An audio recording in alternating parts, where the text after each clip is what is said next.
Hi, this is Ben. This is another edition of React Hacks. Today I want to show you how to increment the quantity of a cart item. So if we look at the cart right now, there's nothing in it.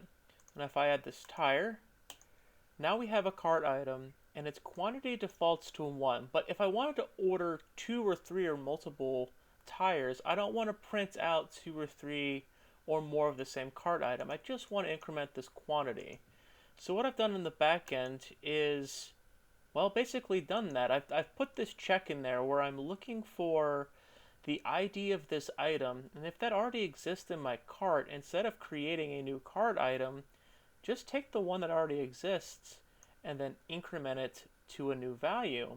Or if it doesn't exist, yeah, then go ahead and create a new cart item. So we can just do this for fun, and now I've got 3 tires because you only need 2 on your bike, but 1 for a rainy day. And of course, if you want to remove the item, it's gone.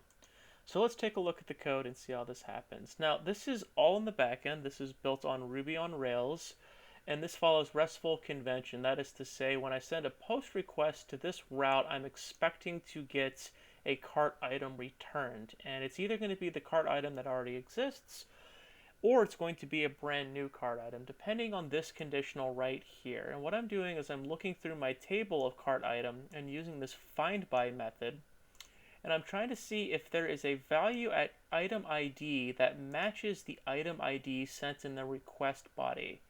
And you can access that value using the params object, and I'm looking for a value stored at this key called item ID. And this 2i is to convert that value into an integer because your params object is going to return everything as a string. So if we pass this conditional, what we're going to do is save to a variable called cart item that very same item that we just found. So it's the same exact conditional, except now I know it exists and I'm saving it to a variable. And I'm doing that because I'll use that variable to use the update method, and then I'll access the quantity and increment it.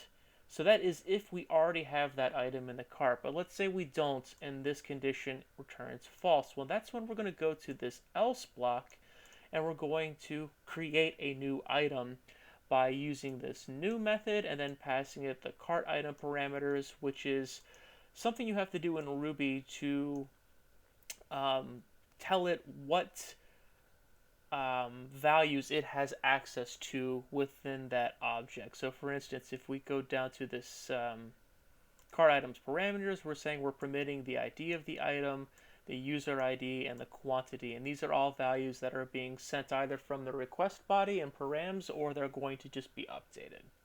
So that takes you through today's lesson. I hope you enjoyed it. I'll see you tomorrow.